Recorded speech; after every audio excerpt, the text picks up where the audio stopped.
Eh bien, écoutez, le hasard fait bien les choses, puisque c'est le 50e anniversaire de la création du CRIOB.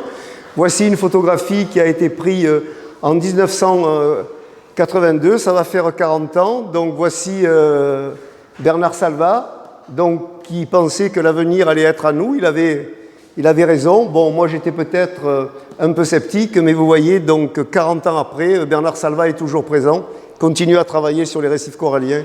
Et moi-même, je suis toujours là et je continue donc à travailler sur les récifs coralliens. Et en particulier, donc à partir de 2017, Bernard Salva m'a relancé. Donc je suis revenu en Polynésie. Ça fait donc quelques années donc maintenant que je me suis mis à retravailler en Polynésie. Alors simplement, je voudrais saluer donc la mémoire de deux de nos collègues, Louis Humbert, géologue, qui était professeur à l'université de Bordeaux 3, qui nous avait accompagnés sur l'île de Makatea, et qui, depuis, malheureusement, nous a quittés, et le professeur Michel Denisot, professeur de biologie végétale à l'université de Montpellier, qui, lui aussi, malheureusement, nous a quittés. Je vais donc commencer cet exposé en vous rappelant donc l'aspect général que présentent les archipels polynésiens, bon, l'archipel des Marquises, l'ensemble, le complexe, disons, des Tuamotu, l'archipel de la Société, l'archipel des Australes et l'archipel des Gambiers. Alors, il est vrai que même pour un non-spécialiste, lorsqu'on regarde ces archipels, on voit qu'effectivement, la répartition spatiale des îles est particulière. On voit très bien qu'aux Marquises, évidemment, les îles, on parle d'alignement volcanique, les îles sont alignées. Elles sont alignées, bien entendu, donc, au niveau de la Société, au niveau des Australes, des Gambiers, et évidemment, il y a plusieurs alignements donc, présents au niveau de l'archipel des Tuamotu. Je pense que les Polynésiens, à l'époque, ont dû être frappés déjà par cette répartition quand même très particulière. Alors évidemment, vous le savez, hein, ce que je vais vous dire dans les minutes qui suivent ne sera pas une surprise pour vous. Vous savez très bien que l'origine de ces alignements volcaniques n'est pas due au hasard, mais à un mécanisme qui a été décrit par un dénommé Morgan dans les années 1970, 71, 72. C'est la théorie, disons, du point chaud. Alors, qu'est-ce que c'est qu'un point chaud? Eh bien, un point chaud, c'est une ascension de magma en provenance donc du manteau qui est situé sous la croûte terrestre, croûte océanique. Et donc cette ascension donc, va se manifester donc, à la verticale de ce qu'on appelle un panache qui est en liaison en profondeur avec le noyau terrestre. Et ce panache donc, va créer ce point chaud. Ce point chaud va traverser donc, la croûte océanique et va arriver donc, à la surface du plancher océanique et donner naissance, bien entendu, donc à un volcan. Alors, parallèlement donc, à cette manifestation volcanique, vous avez un déplacement, et c'est pour ça, évidemment, qu'on trouve une succession donc, d'îles alignées les unes derrière les autres. Vous avez donc un déplacement de la plaque, et dans le cas particulier de la plaque pacifique, elle se déplace à la vitesse moyenne de 11,1 cm par an. Et ainsi, vous allez avoir donc, une succession d'îles qui vont se suivre. Alors pourquoi nous n'avons pas, disons, non pas une île, mais une sorte de ride continue? Parce qu'évidemment, si l'activité volcanique était continue, au lieu d'avoir des volcans successifs, on pourrait avoir une ride continue. Eh bien, parce que l'activité des points chauds est une activité qui est périodique. Un point chaud peut fonctionner quelques millions d'années et puis s'arrêter quelques centaines de milliers d'années.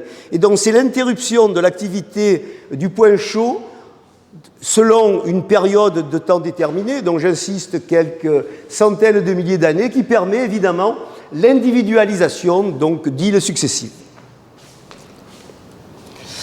Alors nous avons ici le cas évidemment de la Société, je vais être bref, donc nous avons actuellement le point chaud actuel se situe donc entre Messia et la partie plus sud-orientale, puisqu'il y a ici une activité volcanique sous-marine. Messia, vous voyez, c'est un volcan très jeune, entre moins de 300 millions d'années. Tahiti aussi, entre 1,4 million d'années et 200 000 ans. Moorea, etc. Je ne vais pas donc vous donner tous les âges, vous les voyez. Vous voyez très bien qu'en fait, les âges sont de plus en plus anciens au fur et à mesure qu'on se déplace vers le nord-nord-ouest, ce qui traduit bien évidemment un déplacement de la plaque vers la partie nord-orientale du Pacifique. Alors ce schéma évidemment se répète. Si je vous montre ce qui se passe par exemple aux Australes, eh bien nous avons un schéma équivalent. Sauf que, nous allons le voir, les âges sont un peu différents. Nous avons ici donc l'ensemble correspondant donc à l'ensemble Rapa, et puis on se déplace bien entendu vers les îles Cook, puisque les îles Cook, géologiquement, c'est le même système, donc la partie méridionale des îles australes. Et vous voyez, le volcan actif est sous-marin, donc le point chaud se situe, on l'a appelé point chaud, donc McDonald. Et vous voyez que les âges sont un peu plus anciens, 3,8 millions d'années, 5,1, etc. Et nous avons, si nous arrivons jusqu'à l'extrémité du système insulaire, et nous avons, vous voyez, des âges qui sont autour de 20 millions d'années. C'est le même système que celui, évidemment, des Marquises, mais évidemment, c'est un système qui a fonctionné beaucoup plus précocement. Si on va, évidemment, dans la partie nord du système des Australes, eh bien, vous retrouvez un schéma équivalent, bien entendu, avec ici des âges, vous voyez, 6,5 pour Huawei, Tubuai à peu près 9 millions d'années, Rurutu 12 millions d'années. Et là aussi, vous êtes donc à l'extrémité orientale du système. Donc on est dans les îles Cook, bien entendu, avec un système qui a été daté de 12 millions d'années. Donc l'activité du point chaud, l'activité des deux points chauds aux Australes a commencé de façon beaucoup plus précoce que celui de la société, bien sûr, mais aussi celui des Marquises.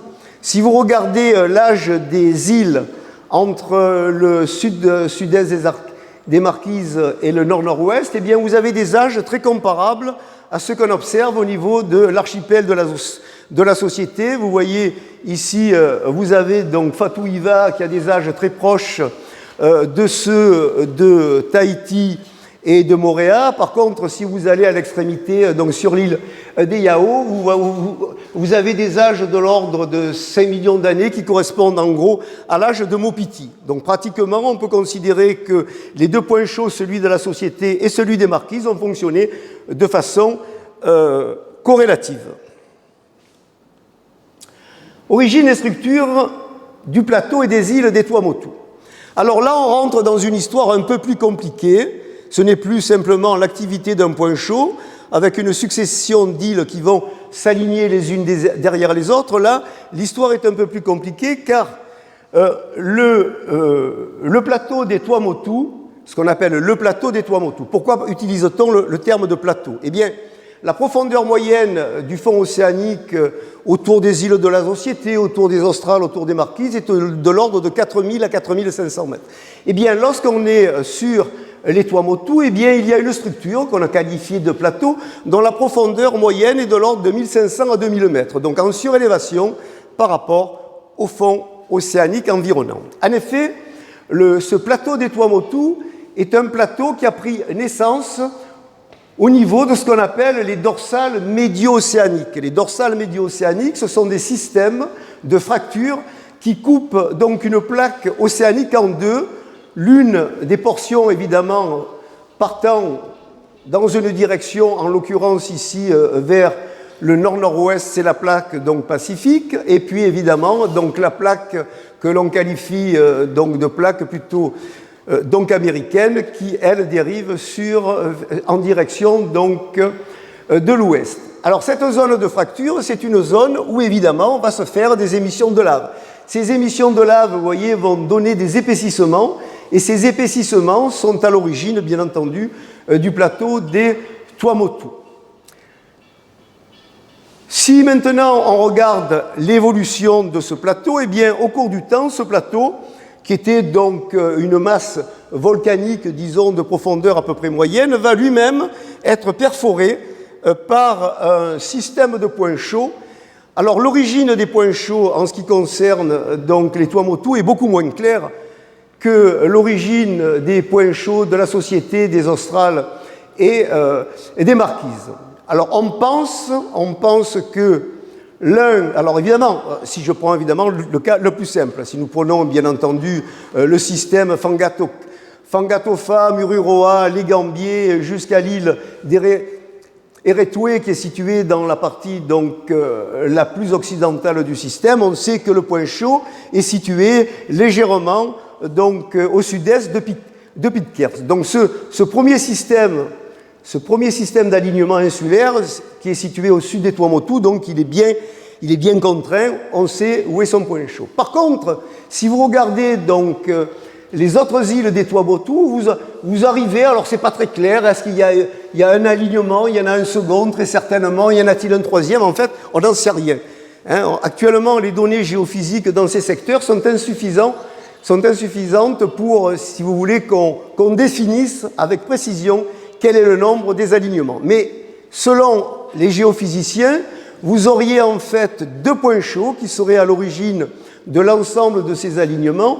Le point chaud dit de l'île de Pâques, Eastern Island, situé ici, et puis le point chaud de l'île de Sala Igomez, qui est situé un peu plus au nord donc, de l'île de Pâques. Donc il semblerait que ce soit ces deux points chauds qui seraient à l'origine donc des grands ensembles insulaire des Tuamotu, et vous voyez qu'il y a un changement de direction, et là on part vers ce qu'on appelle les îles et l'archipel de la Ligne, qui serait en fait la prolongation donc, de ces îles des Tuamotu. Pourquoi y a-t-il un changement de direction? Parce qu'au cours du temps, donc, la plaque pacifique se dévie légèrement vers le nord-nord-est, ce qui explique donc ce léger changement donc, de direction. Mais enfin, l'ensemble reste cohérent. On sait bien qu'il s'agit de points chauds, même si ces deux points chauds, j'insiste là-dessus, sont incertains. On ne sait pas si vraiment ce sont ces deux points chauds qui sont à l'origine donc, de la formation des alignements des Tuamotu. Alors, des travaux ont été réalisés dans le nord, des travaux qui sont assez anciens, vous voyez, qui datent des années 1995. On a fait donc des relevés, un profil géophysique ici. Vous voyez, cette ligne, c'est une ligne sismique qui a été réalisée donc, en arrière de Mataiva, Tikiaum, Rangiroa, etc. Puis on a un forage océanique ici, qui a été fait dans les années 70. Le forage, le Deep Sea Drilling Programme, qui était un programme de forage océanique profond. Donc on a une idée quand même assez précise de la structure donc, du plateau des Tuamotu dans sa partie la plus septentrionale. Alors voyons un petit peu cette structure. Voilà. Alors vous avez ici un grand ensemble qui constitue donc le plateau des Tuamotu, c'est-à-dire les émissions de lave qui ont été produites dans l'axe de l'aride médio-océanique, de l'aride est-pacifique. Vous avez ensuite ici les coulées volcaniques qui sont liées à l'activité donc, des points chauds, vous voyez, donc un remplissage, un épaississement donc, du plateau des Tuamotu. Et puis ensuite, au-dessus, eh bien, vous avez donc, puisqu'on n'a pas fait passer la ligne sismique directement à l'aplomb des atolls, mais en arrière, c'est-à-dire sur les flancs, on a donc le remplissage, les dépôts donc sédimentaires qui se sont faits donc, sur les flancs de ces atolls. Donc vous retrouvez une structure cohérente, parfaitement cohérente, donc avec l'épaisseur liée à l'activité donc, de l'aride, l'activité volcanique liée donc, au point chaud, et puis bien sûr les dépôts sédimentaires que l'on peut trouver sur la marge de ces atolls. Alors nous avons des données concernant l'âge de ces dépôts. Vous voyez, un forage, le fameux forage donc, que je vous ai présenté tout à l'heure, a permis de dater donc, le début de la sédimentation sur les flancs. Et vous voyez, on a des âges donc, assez anciens. On est donc à la base de l'Éocène, c'est-à-dire des âges qui sont de l'ordre de 55 à 50 millions d'années. Alors vous voyez, vous avez ici, intéressant, nous avons calcaire, riche en foraminifères et en nanofossiles, mais surtout riche aussi en foraminifères donc récifaux, ce qui traduit effectivement donc, des apports depuis les récifs qui étaient situés donc, à la partie sommitale des atolls. Donc il y a ici donc une cohérence concernant donc la formation de ces atolls. Alors, si nous faisions un forage, par exemple, à l'aplomb de Matahiva ou à l'aplomb de Rangiroa, nous trouverions des épaisseurs donc assez considérables concernant l'accumulation des roches récifales. Quelques données sismiques qui ont été publiées dans les années 70 par le laboratoire de géophysique de Tahiti indiqueraient que l'épaisseur de calcaire récifaux à l'aplomb de Rangiroa serait de l'ordre de 2000 mètres. Voyez ?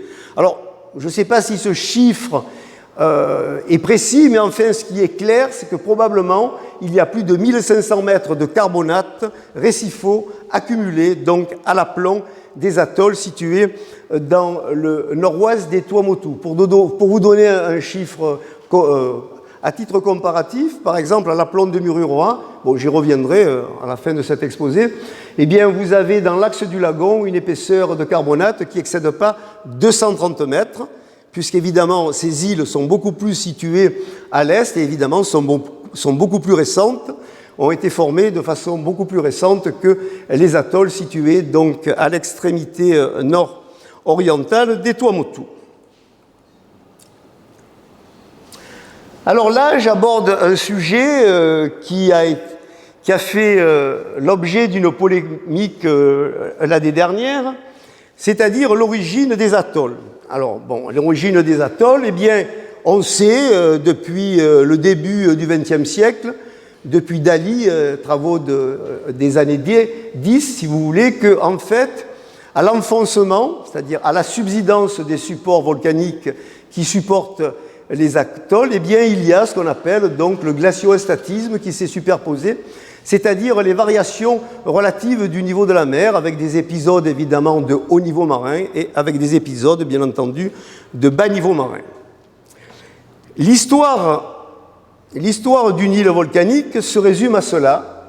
Une île volcanique, lorsqu'elle a terminé son activité, eh bien, son destin est de s'enfoncer. Par son poids, une île s'enfonce et elle va s'enfoncer parce que le fond, la croûte océanique qui la supporte, le fond océanique qui la supporte va se déformer. Et les courbes, alors vous avez différentes courbes qui correspondent à différentes îles volcaniques de l'océan Pacifique, voilà, et vous voyez que évidemment le schéma peut être un peu différent, mais vous avez au début une vitesse d'enfoncement qui est relativement élevée, et puis au cours du temps, et bien entendu, cette vitesse va décroître, s'amortir, et en fin d'histoire, pratiquement, donc l'atoll ne va plus s'enfoncer. Alors vous voyez que quand même, lorsque les vitesses d'enfoncement, les vitesses de subsidence se manifestent de façon assez significative, c'est pour des îles qui ont entre 0 et 40 millions d'années. Bon, en Polynésie, les îles qui ont entre 0 et 40 millions d'années, eh bien, elles se situent plutôt, du moins pour les îles des Marquises de la Société et des îles des Australes, vous voyez, elles sont plutôt dans cette zone chronologique, hein, dans cet intervalle de temps. Ce qui veut dire que, en principe, la plupart des îles, des archipels que je viens de vous citer, vont avoir des vitesses d'enfoncement encore très élevées. Si on se situe dans le nord-ouest des Tuamotu, dont l'âge, vous voyez, est situé autour de 55 millions d'années, 60 millions d'années, vous voyez que la vitesse commence à s'amortir. Alors évidemment, dans les Tuamotu, nous n'avons pas des îles qui sont plus âgées que 80 millions d'années, donc bien entendu, nous ne sommes pas dans cette partie de l'histoire, nous sommes évidemment dans cette partie plutôt de l'histoire où les vitesses d'enfoncement, les vitesses de subsidence restent encore relativement élevées. Alors le schéma, eh bien, c'est celui-ci, hein. Vous avez donc une île volcanique en activité, l'activité cesse, évidemment, donc il y a donc un enfoncement donc régulier, hein, lié donc à la subsidence, avec bien entendu déplacement donc de la plaque, et la partie volcanique s'enfonçant, disparaissant, donc à terme on va passer à un récif barrière, puis un atoll, et puis à terme, eh bien, ce schéma ne le montre pas, mais si les conditions ne sont plus favorables à la croissance verticale des coraux, eh bien, le récif lui-même va donc s'enfoncer, va disparaître sous les eaux, et on obtient ce qu'on appelle un guyot, G-U-Y-O-T. Un guyot, c'est un atoll donc, qui a cessé de fonctionner et qui a tendance donc, à disparaître dans les profondeurs océaniques. Alors, l'histoire de la formation des atolls a été de façon claire, à mon avis, explicitée par Darwin. Voici un schéma qui est extrait de son ouvrage publié en 1842. Voilà, vous avez une île volcanique qui a cessé son activité. À ce moment-là, bon, elle commence à s'enfoncer, un petit récif rangeant se forme, l'enfoncement se poursuit, on passe bien entendu à un récif barrière, et puis à terme, l'enfoncement donc continuant, on passe donc à un atoll. Évidemment, il y a un mouvement, compte tenu de l'enfoncement donc, du support volcanique, vous avez un mouvement relatif de remontée du niveau de la mer. Mais ce n'est qu'un mouvement relatif parce qu'à l'époque de Darwin, on ignorait l'histoire du glacio-eustatisme. Darwin ignorait que le niveau de la mer, au cours des derniers millions d'années, avait été capable de monter et de descendre. Donc, l'observation de Darwin reposait uniquement sur le phénomène d'enfoncement. Je vous rappelle, c'est suite à ces observations qu'il a fait dans les îles de la Société, en regardant l'ensemble des îles, Tahiti, Moorea, Bora Bora, Mopiti, Ta et compagnie, qu'il a pu déduire ce schéma. Donc c'était quand même, il faut le reconnaître pour l'époque, une observation très intéressante. Voilà. Et ce schéma, malheureusement, eh bien, évidemment, avec soi-disant les découvertes récentes, ce schéma commence à être critiqué. Bon, un premier travail qui a été publié en 1912, vous voyez le titre, remise en forme de la théorie de la formation des atolls par Darwin, si vous voulez. Donc déjà, alors, ce premier papier, bon, il est relativement modéré. Il dit oui, Darwin à l'époque ne connaissait pas les variations du niveau de la mer, mais quand même, bon, il a montré que l'essentiel du mécanisme était l'enfoncement des supports volcaniques. Mais l'année dernière, deux de mes collègues, André Droxler, qui est professeur à l'Université du Texas, et Stéphane Jory, qui est chercheur donc à l'IFREMER, ils ont publié un article dont le titre a fait polémique, a fait le buzz, comme on dit. Donc, vous voyez, ils remettent challenging, donc remettent totalement en question donc, la théorie profondément enracinée dans les esprits. En gros, c'est ça le titre. Donc, ils rejettent totalement la théorie de Darwin en disant, en gros, Darwin n'a rien compris, et nous allons tout vous expliquer. En gros, c'est ça pour l'article. Alors, évidemment, ça fait le buzz dans des revues internationales, ça a été repris dans des revues scientifiques de vulgarisation, ça a été repris dans Science et Avenir, donc en métropole, et ça a même été repris, évidemment, par la Dépêche de Tahiti qui a dit « Si nos atolls n'étaient pas nés comme nous le croyons ». Donc, effectivement, donc voilà, l'IFREMER livre une nouvelle version de la formation. Alors, je vous ai dit que Darwin ignorait évidemment que le niveau de la mer pouvait monter et descendre. En revanche, Daly, en 1912, il a publié un papier en disant oui, effectivement, donc la formation des atolls est aussi liée à la formation donc à l'abaissement et à la remontée du niveau de la mer. Donc, quand vous faites le bilan, le papier que je vous ai présenté donc précédemment, si vous voulez, ne fait qu'enfoncer des portes ouvertes, puisqu'on sait ça va faire un siècle, si vous voulez. Simplement, le contenu n'a pas changé, mais le contenant, c'est-à-dire ils ont présenté cela dans un emballage très, très intéressant, et en fait, c'est l'emballage qui a fait le buzz. Alors, de quoi s'agit-il? Voici ici, donc, une courbe de variation du niveau de la mer au cours des derniers 5 millions d'années. Alors, qu'est-ce que vous constatez? Vous constatez qu'en gros, entre moins de 3 millions d'années et la période antérieure, le niveau de la mer était en moyenne très très au-dessus du niveau actuel, avec quelques petites incursions de bas niveau. Mais que, en fait, le phénomène de fluctuations significatives du niveau de la mer s'est fait à partir de 2,8 millions d'années, c'est-à-dire ce qu'on appelle le début de l'ère quaternaire. Donc au cours du quaternaire, les variations du niveau de la mer ont été très très importantes, puisque en particulier au cours des derniers 500 000 ans, il y a eu des variations du niveau de la mer avec une chute du niveau de plus de 100 mètres. Alors, vous imaginez bien que, suite à ces chutes du niveau de la mer, évidemment, les atolls ont été émergés. Si vous émergez un système carbonaté, eh bien, au cours de la phase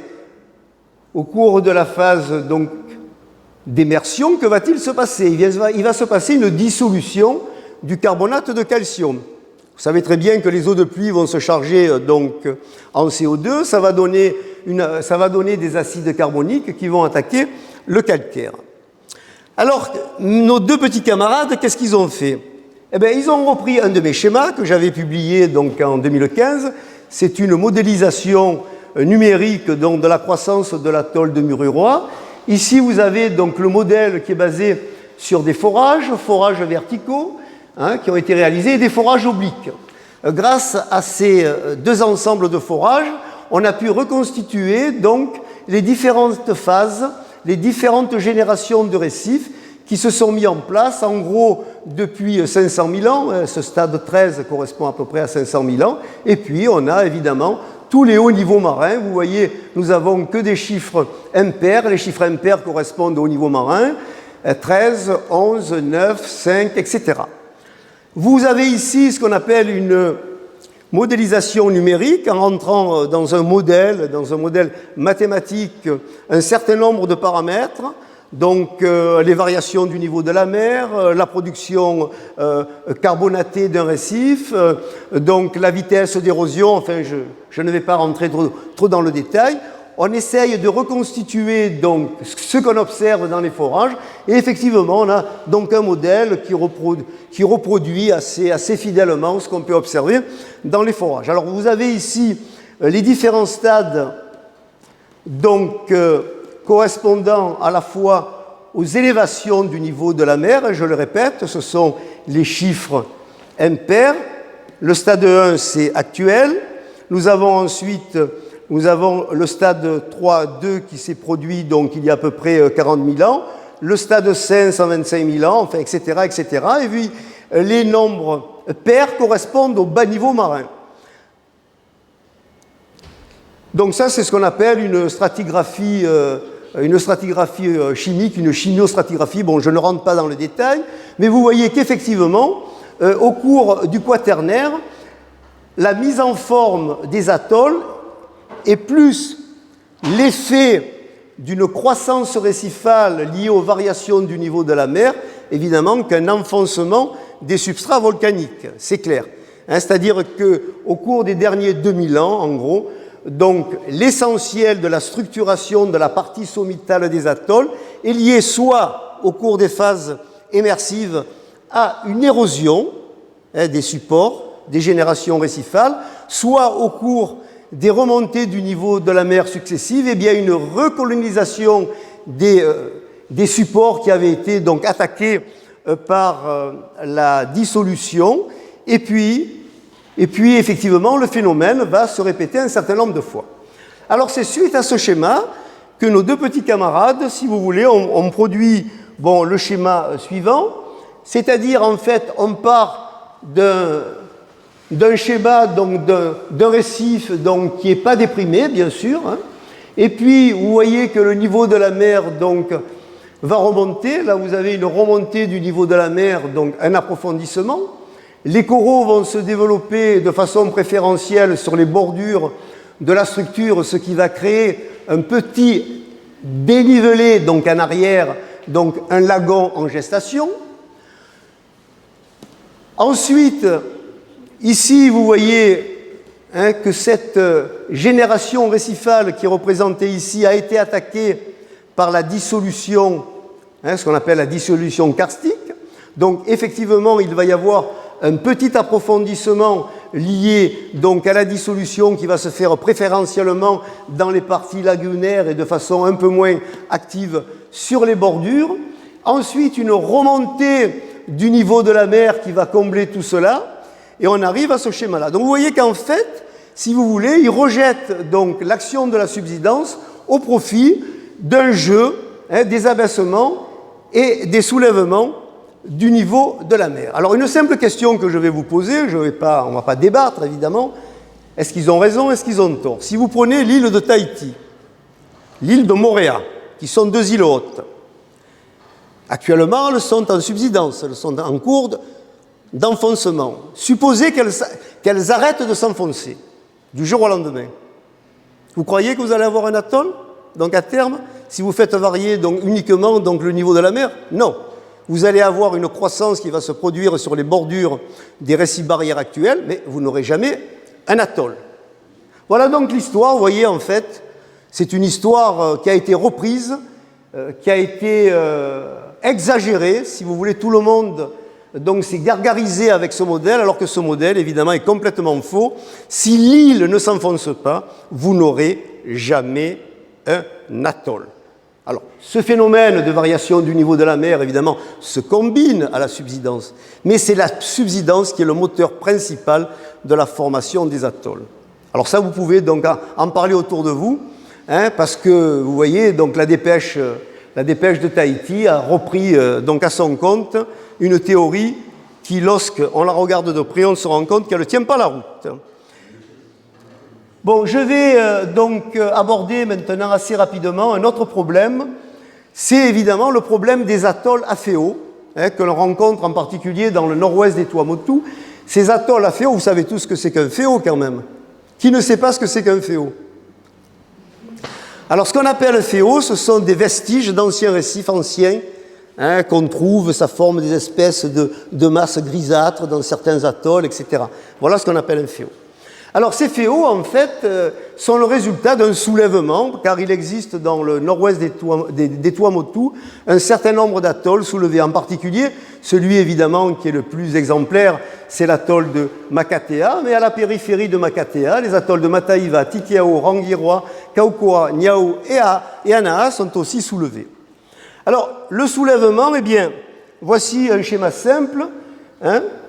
Vous avez ici, donc, l'aride médio-océanique, vous voyez, les deux croûtes océaniques qui vont s'individualiser donc, à partir de la dorsale, et vous avez évidemment cet approfondissement, c'est ce qui a caractérisé donc, la formation du plateau des Tuamotu. Donc voici, vous avez un enfoncement. Donc, et dans ce cas précis, vous voyez, brutalement, l'atoll s'enfonce, et puis à un moment donné, hop, il remonte. Alors il va peut-être, plus tard, un jour, reprendre évidemment son chemin d'enfoncement. Mais il y a un phénomène donc, qui est ici, qui est lié, si vous voulez, donc à quoi? Eh bien, probablement à l'apport de matériels chauds qui vont modifier, qui vont donc briser donc, l'évolution vers la subsidence de cet atoll. Alors, les atolls soulevés, les plus importants, eh bien, ils sont marqués ici en rose, si vous voulez. Ces 5 atolls. Alors ici, je ne les ai pas marqués, je ne les ai pas fait apparaître. Vous avez donc ici Niao, qui est là, donc et Anaa, que j'ai mis un peu à part. Nous verrons dans quelques minutes pourquoi. Alors, le schéma de la structure interne de ces atolls est bien présenté ici. Ça, c'est le schéma classique, un atoll subsidant. Vous avez donc les différentes couches géologiques qui vont s'empiler verticalement au cours du temps. Et je vous ai dit qu'à Rangiroa, il y a au moins 1500 mètres donc empilés. Et voilà, et ça s'empile donc au fur et à mesure de la subsidence de l'atoll. Eh bien, dans les atolls soulevés, eh bien, le substrat ancien qui est représenté ici en jaune, eh bien, il affleure à la surface sous forme de féo. Alors prenons Makatea. Quelques mots sur l'île de Makatea. Donc Makatea est une île remarquable car en effet elle présente donc une falaise. Cette falaise est caractérisée par 3 encoches. Une encoche qui est à peu près à 6 mètres d'altitude, l'encoche la plus basse, une qui est autour de de 25 mètres et une troisième qu'on voit mal sur cette diapo, mais qu'on voit mieux sur d'autres parties de l'île. Et j'ai pu dater donc le récif qui est lié à la première encoche, il a été daté de 125 000 ans. Et le récif qui est lié à la deuxième encoche, donc qui est juste au-dessus de la première, il a été daté de 330 000 ans. Alors, ces deux datations sont très intéressantes. Pourquoi? Eh bien, parce qu'en fait, on sait qu'il y a 125 000 ans, le niveau de la mer était entre 6 et 9 mètres au-dessus de sa position actuelle.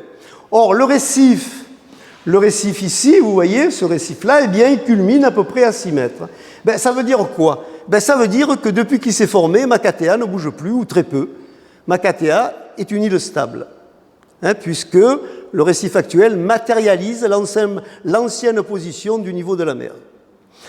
Il y a 330 000 ans, en revanche, le niveau de la mer était proche. On ne sait pas exactement, parce que quand on remonte dans le temps, il est très difficile de préciser quelle était, à une période donnée, la position du niveau de la mer à l'échelle globale, mais on pense qu'il y a 330 000 ans, le niveau de la mer était à peu près donc, autour de sa position actuelle. Donc ça veut dire que, effectivement, le récif de 330 000 ans a été soulevé. Ça veut dire qu'entre 330 000 ans et 125 000 ans, eh bien, à ce moment-là, eh bien, le soulèvement de Makatea s'est estompé. Donc on a ici un intervalle de temps d'environ 200 000 ans pendant lequel le soulèvement de Makatea s'est atténué, voire s'est arrêté.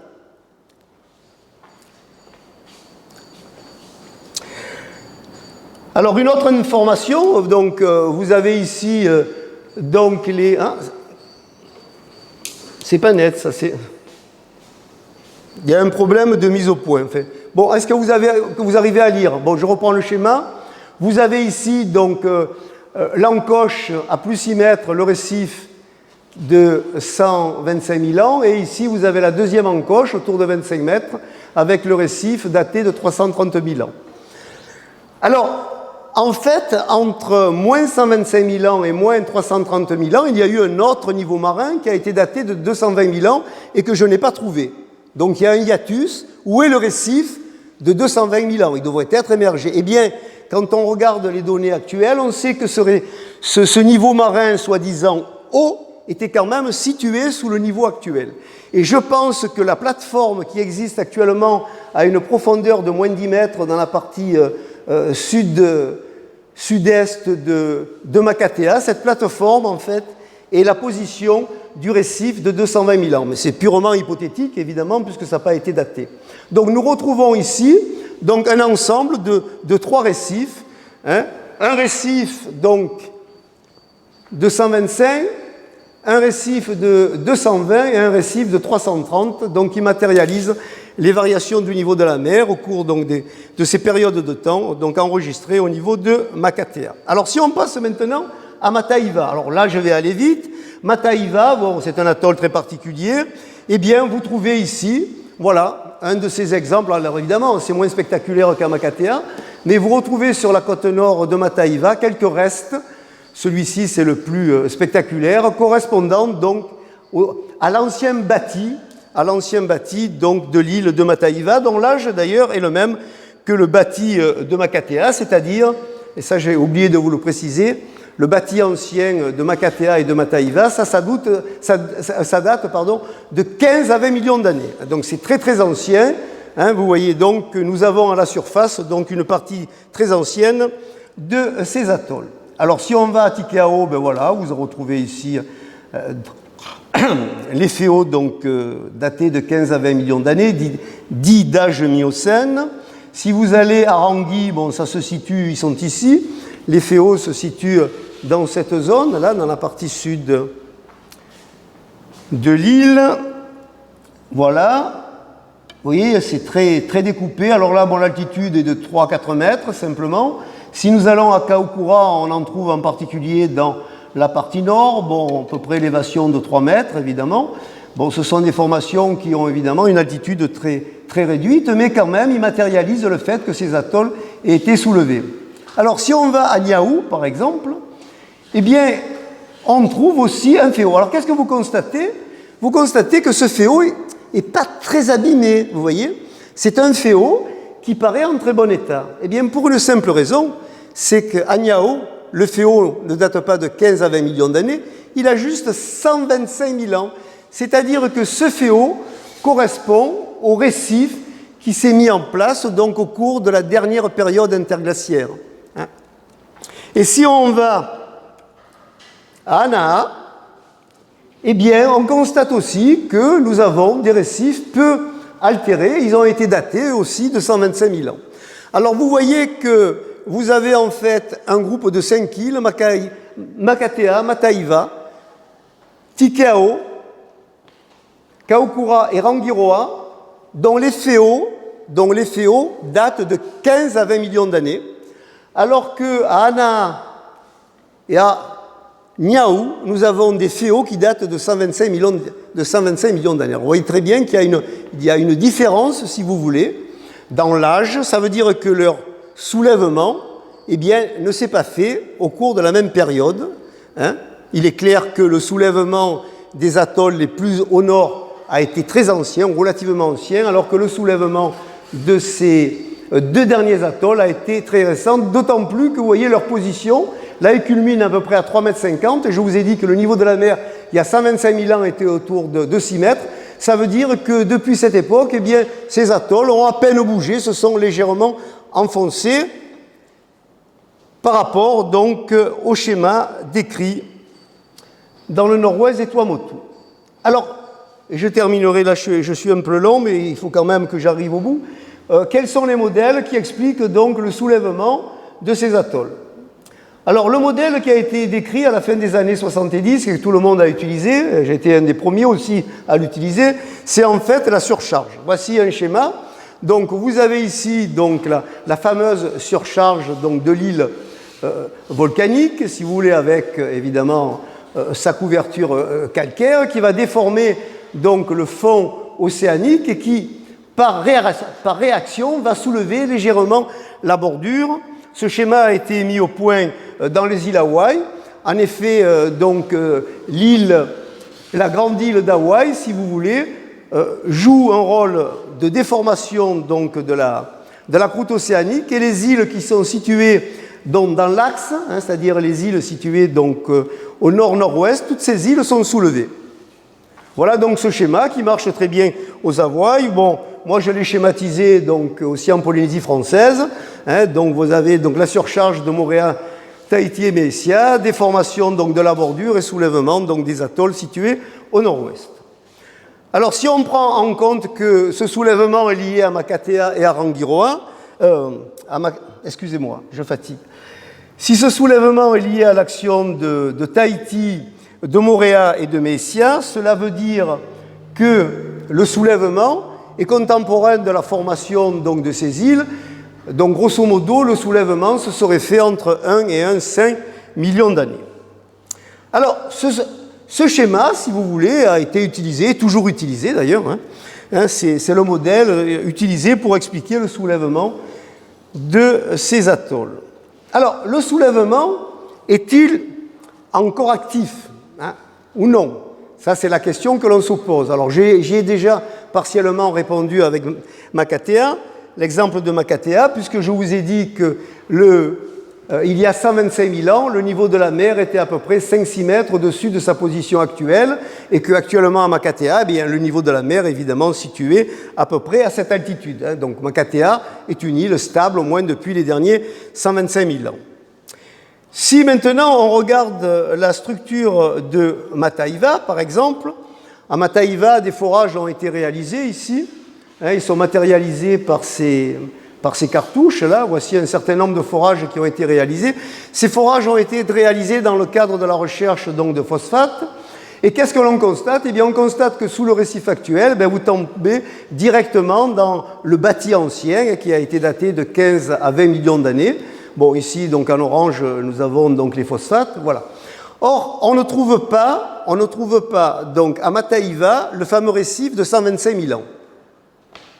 Où il est ce récif? Bon, il s'est formé, il s'est formé.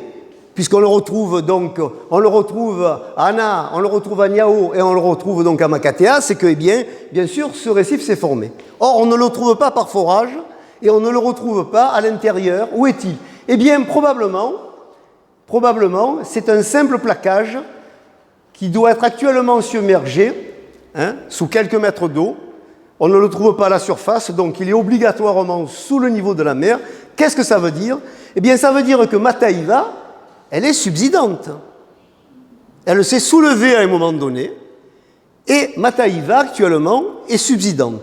Sinon, on trouverait, comme à Ana et à Niao, on trouverait un récif émergé daté de 125 000 ans. Si on ne le trouve pas, c'est qu'il est sous la flotte. S'il est sous la flotte, ça veut dire que l'île s'est enfoncée. Une île soulevée qui s'est enfoncée. Donc il y a eu un changement dans le mouvement tectonique donc, de cette île. Si on va à Tikiao, on retrouve le même schéma. Bon, un seul forage a été fait ici dans la partie donc interne, et nous avons un forage ici, comme ça a été fait à Mataiva, un forage qui a été fait donc sur le plaquier récifal actuel. Et après quelques décimètres de récif actuel, boum, qu'est-ce qu'on fait? On tombe directement dans le bâti daté de 15 à 20 millions d'années. Aucun indice du dernier récif de 125 000 ans. Où il est ce récif de 125 000 ans?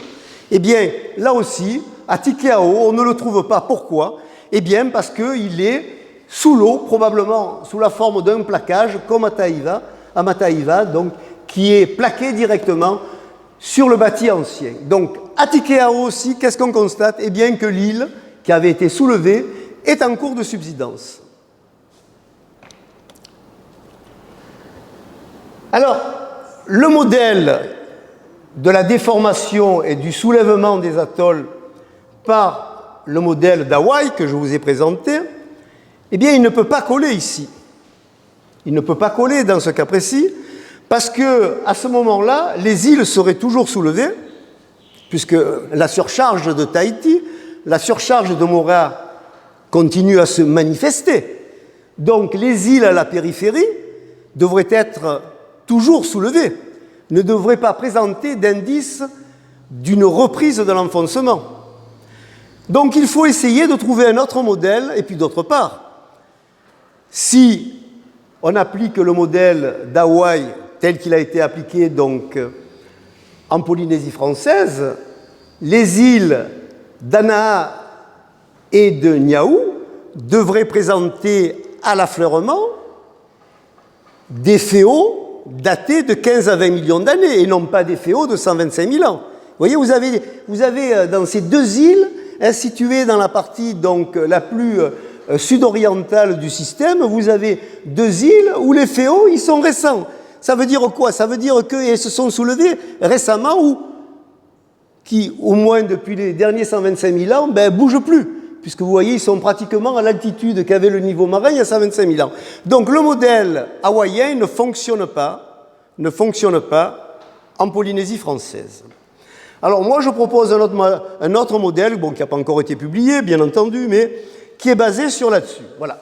C'est le modèle, si vous voulez, de l'amincissement de la croûte océanique à la suite, si vous voulez, de ce qu'on appelle un bombement non plus de la croûte océanique, mais un bombement du manteau. Vous voyez, c'est le manteau qui se bombe. Alors évidemment, la croûte va suivre ce mouvement, mais le phénomène ne se manifeste pas au niveau de la croûte.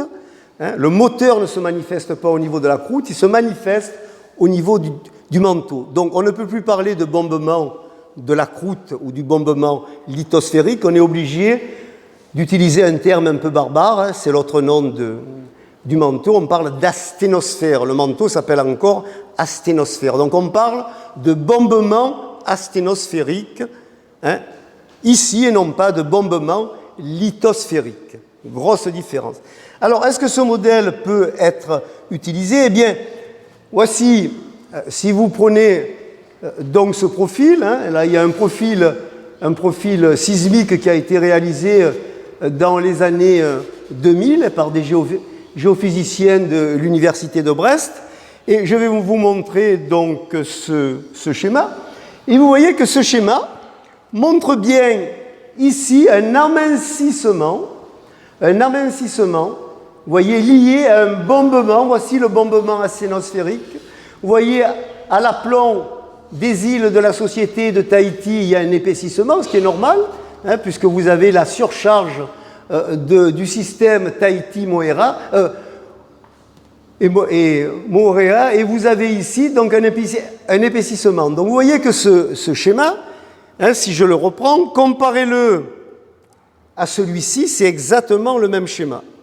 Donc c'est ce schéma qu'il faut actuellement appliquer aux îles de la Société et au Tuamotu pour expliquer donc le phénomène de bombement. Alors on peut évidemment, bon ça c'est un schéma tout à fait théorique, voici donc le bombement avec l'île de Maitea actuellement qui est située près de la zone de bombement. Donc vous voyez, c'est le réchauffement du magma qui a entraîné en fait une déformation de la partie supérieure de la croûte océanique qui a suivi, vous voyez, mais qui s'est aminci donc par rapport donc à ce que l'on trouve à l'aplomb de Mataiva et de Rangiroa et à l'aplomb bien entendu de Tahiti. Alors j'ai pu calculer donc les vitesses de soulèvement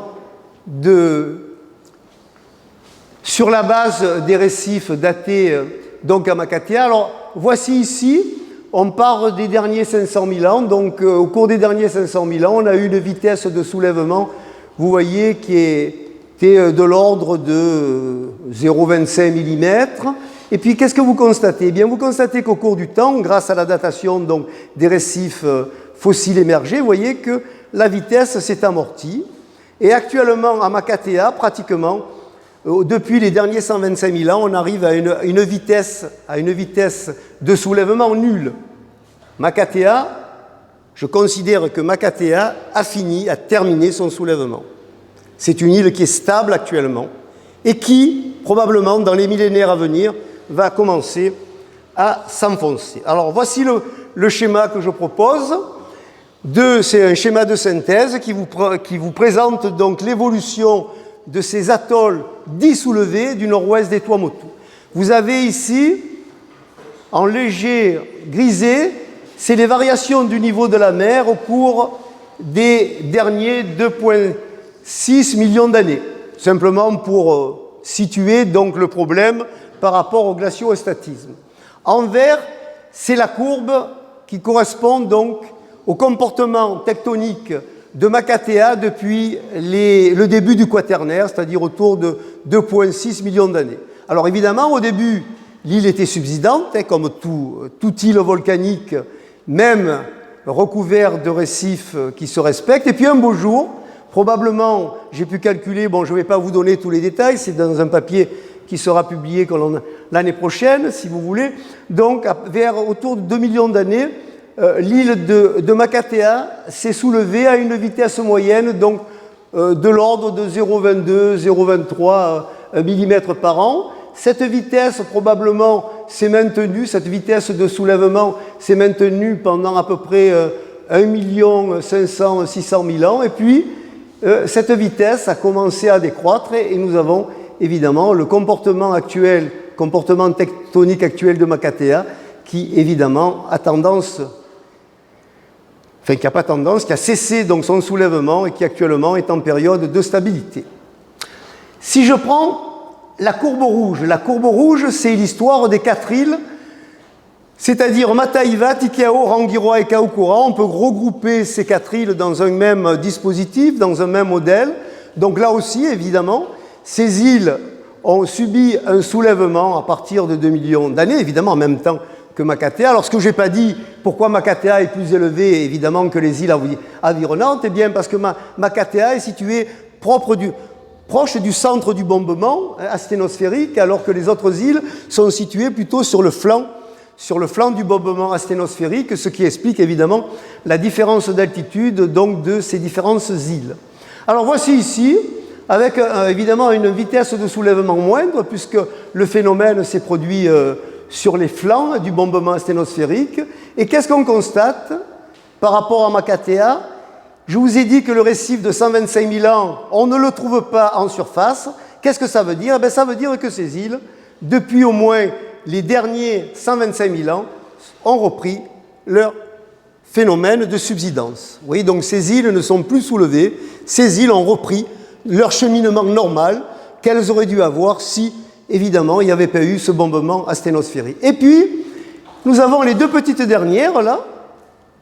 Nous avons l'île de Niaou et l'île d'Anaha, qui, elles, évidemment, ont subi un phénomène de subsidence. Elles étaient en dehors du bombement, mais compte tenu de la dérive de la plaque pacifique vers le nord-nord-ouest, eh bien, il y a à peu près, je suppose, autour de une période relativement récente, ce schéma ici est approximatif, je n'ai pas les données, mais probablement, il y a 1 million d'années, peut-être moins, eh bien, ces îles ont arrêté de s'enfoncer et ont commencé tranquillement donc à se soulever, puisqu'elles sont rentrées dans la zone d'influence du bombement asténosphérique, et cela, évidemment, est prouvé par la présence donc, de ce récif de 125 000 ans qui, dans ces deux îles, est en position émergée.